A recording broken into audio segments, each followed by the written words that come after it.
Okay, now we're going to set up for the second operation. So I'm going to, for now, minimize the toolpath in operation 1. And I'm going to hide the vise for this operation and show the operation 2 vise. So we flip the vise around. If we did all our work properly in the beginning, we should be able to see the part in op2's configuration. And then we're going to turn the stock back on just for the first operation, and then after that the first routine, and after that we will be able to continue without the stock at all. The part itself becomes the stock. Okay, so now we're going to create a new setup. Okay, on this one we're going to use we're going to go to the stock tab and we're going to use from previous. That's fine. On setup though, we're going to go instead of a model box, stock box point, z-axis and x-axis. We're going to set our z-axis plane as the top of the stock, and our x-axis is parallel to the long edge of the material. And then instead of a stock box point, we're going to use a model box point. And it looks like we've lost. This new setup isn't determining what the model is, so we're going to hit select on the model, and we need to pick the part itself. And now when we go to the box points, we should be able to select this bottom left corner, which is the top of the parallel, and that is our box point location. Okay, so the stock should be from previous. It really only has stock from the top corner down to where the part starts, but that's okay. There are some people that use simulation to bring in stock size from a previous operation. That's great. If you know how to do that, you can use the meshes. For a simple part like this, I don't bother with that. Okay, so our program number is 7312, and it's operation 2, so 73122. Program comment op2. We're going to stick with G54, so it's work offset 1. Hit OK. So our origin should show up there in the bottom. Op2. Okay, and we're going to use the similar tool we did on side 1. So let's expand side 1, and we can take our face mill and right click on that routine. And we're going to copy it, left click on op2, then right click on your mouse and hit paste. And we expand this, and now we have a copy of the face mill routine. Now we need to do some adjustment. Okay, and we're going to right click on the routine. We're going to hit edit. We're going to keep everything on feeds and speeds at default. On geometry, it'll select what is now faced up on the face mill, so we're going to accept that. We're going to go to heights. We do want to go from stock top, and the top height is going to be from stock top, and we want to machine down to model top. So it's going to machine between this light blue and this dark blue to deck down the top of this part. Okay, we're going to go to passes. We can leave all this at default. Worked on the other side, except for we want to hit multiple depths. This is too much for this cutter to take off in one pass. So we're going to check the multiple depths box. Our maximum step down is going to be 40 thousandths. We are going to go from both sides, and we're going to use even step downs. If you like, you can have a finishing step, and we would set that probably to 10 thou. I don't know if it really makes much difference with this cutter, but you might get a little bit better finish. And we go to our linking tab, and everything should be the same because we copied it from our previous routine. We hit OK, and we should get several passes. Goes back and forth and mills that down to height. Okay, at this point, the stock is effectively the model. So we can hide the stock, and we have a through hole here. And the only other routine we need to do on this side is our deburring. Pretty simple. We're going to go back to our op1, highlight tool 16. You're going to hit Control C on your keyboard, or you can right click and say copy. And then we're going to highlight Op2 and either can hit Control V on your keyboard or right click and hit paste. And it'll put a copy there that needs to be regenerated. We'll go to edit, right click on it, say edit. We're going to keep everything at default except for our geometry. We're going to clear out the selections and we're going to select the side of the part we want. Make sure the arrows are on the outside. Everything else should remain at default and we're going to hit OK. Now it's showing that it's gouging into the part the way I have my stock modeled. It really, in reality, does not. All that material's been removed. Okay, that's it for Op 2. Now our third op, if we just go in suit, we are going to hide this instance of the device, bring up the operation 3 vice setup, which should have the part as shown. Okay, we're going to have 3 operations in here. We're going to do the countersink with our spot drill, and then we're going to drill this hole with a 1/4-inch drill bit.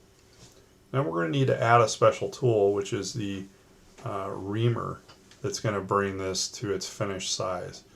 Now, if we look at our drawing, it's a 251 to 252 tool hole. We're going to use a 251 reamer to open that up. We're going to use that on a later project, so we're going to show you how to set that up. We're gonna drill it. We're gonna ream it to 251. Typically, reamers run a little bit oversized when they're brand new, and if it spins out a true a little bit, it might cut a little bit big. So we're gonna use a 251, and then we need to inspect this hole to make sure it hits our tolerance. So a 251 pin should slide in there smoothly, and a 253 should not. So if you haven't done that, you need to use gauge pins. Okay, so let's power on. We're going to do the first 2 routines with tools we already have. So let's go to setups, and we're going to do a new setup. Okay, and in this case, we are going to go to stock, and we're not going to use from previous because that material's all gone. We are going to go from solid though, and instead of selecting the stock, we're going to actually select our model. That is the stock. Okay, and it should give us the rough sizes of it. Now we're going to go back to setup, and we're going to select the body for the model is also the model. Our origin. Now there's a bunch of ways you can do this. We could set it at the top, have it this top corner. We'd have it at the top of the parallel. It can be more accurate when you're doing multiple parts to base it off the fixture. I'm going to go ahead and be consistent that way. You might have other instructors that want you to set the origin at the top. But again, when you set up this on the machine, if you can cut this in the same day, you won't have to move your X and Y coordinates. You're just going to have to compensate for the fact this parallel is shorter than the others. And so the last 2 operations on this part are using the same parallel heights. The first 2 operations are using the same parallel heights. So you do need to change those out and make sure you have the right equipment in the machine when you run it. Okay, so we're going to do Z-axis and X-axis for our orientation. Pick on the top of the part, set Z in orientation to the part. We're going to select something that's horizontal and X to set our X-axis. And then in this case, stock or model box point is irrelevant because they're the same. And we're going to pick the model box point down in the bottom right left corner. This keeps our origin on the jaw. Okay, and then we go to post-process tab, and we're going to put in our number. So this is part number 7312, operation 3. So our program number is 73123. Program comment op 3, and we're still going to use work coordinate system 1.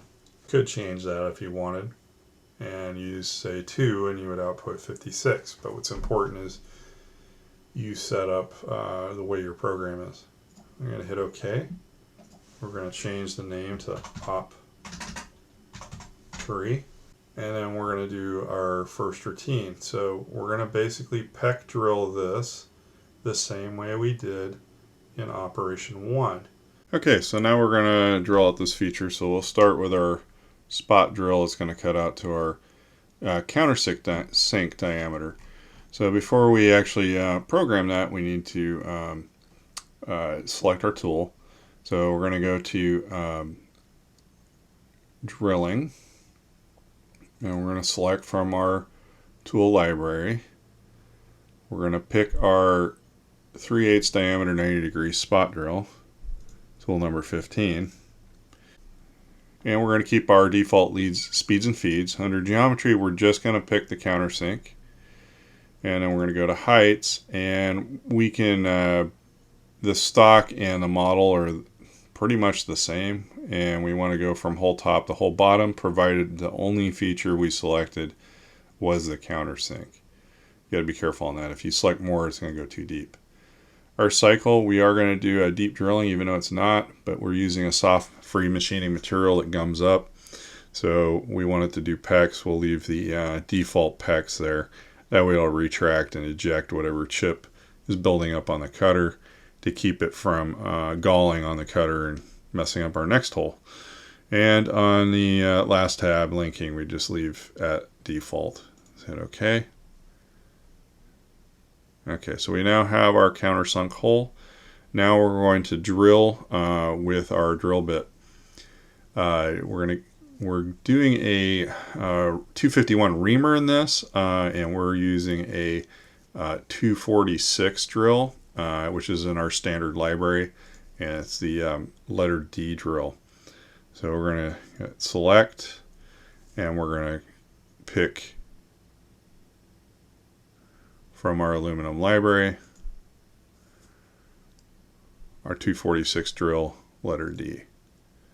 The reason we've gone to this is that we can make dowel pinholes for a press fit with that drill bit following up with a smaller reamer. So that way we have less tools in our library. Okay, we're going to hit select. We're going to keep the default settings on feeds and speeds. We're going to select the chamfer, the hole, and that way we see it going all the way through our feature. And then we go to heights.